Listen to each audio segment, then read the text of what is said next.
15 years. Mm-hmm. So the technology is not going to be a part of the initial construction. Got it. Got it. That's fair. And I guess if you have an older portfolio, then the calculus changes a bit. Then it doesn't make sense necessarily to install that on a depreciated asset. Or how would you think about that? Correct. I mean, again, you're just going to react to it. It's like, okay, look, if a pipe bursts, but it certainly isn't going to be to the point that you would change something out and have it majorly affect the restoration service contracting industry.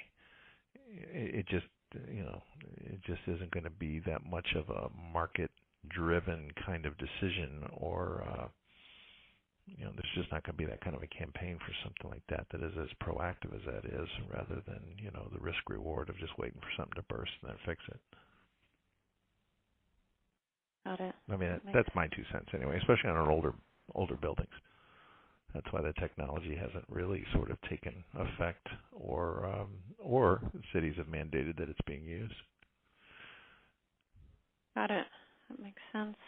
Maybe, sorry for jumping around, but one other question I had was, whether if your portfolio, say, is of a certain scale, do you ever consider maybe insourcing some of these smaller ticket restoration jobs? No. Just depends on the resources that you have from a personnel standpoint to be able to do that.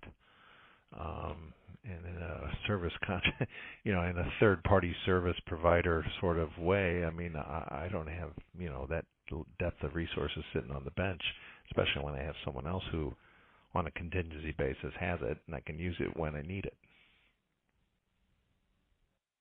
Got it. Yeah, it's an interesting perspective. I guess if you had, someone on your payroll to do this, they'd be sitting idle most of the time. Mm-hmm. So you're really paying that margin for, one, capacity, and two, speed of service. Exactly.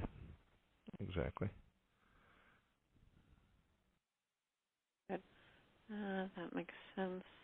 So let's say, hypothetically, if you were looking to switch providers, how would you go about, let's say Cotton really, they botched something pretty seriously on their next job. Mm-hmm. How would you go about doing that? Would you talk to your insurance company, or maybe to a TPA, like, say, a contractor connection, or how would you go about doing that? Oh, no, I wouldn't. No, I don't need to talk to anybody outside of just making the change myself. The contract's with me. It's not with any of the buildings.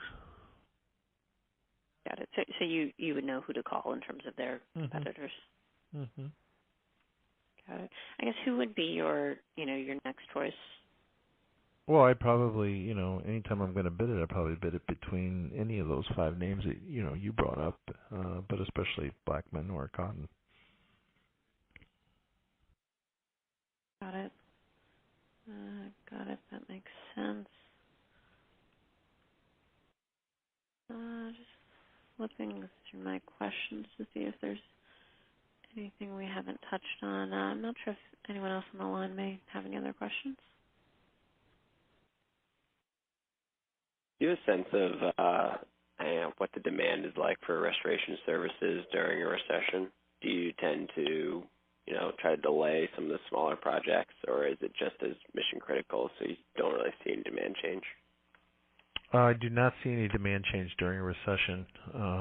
Again, whether times are good or times are bad, buildings are going to have these issues that come up, whether it's weather-related, disaster-related, or maintenance failures.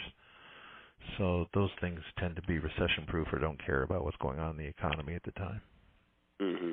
And then from a price standpoint, is there any more pricing pressure on these companies, either from you or from the insurance companies? No, not that I see. I guess it would be smart from a recession standpoint for me to kind of read the fact that there is a recession and then maybe go out to bid so that they, keep their costs low or keep their costs a little bit more, in line with whatever they're seeing in the recession. But again, if I've got a situation where I'm constantly bidding out every 1 or 2 years, I don't think that's going to be a problem. So that's not an issue for me.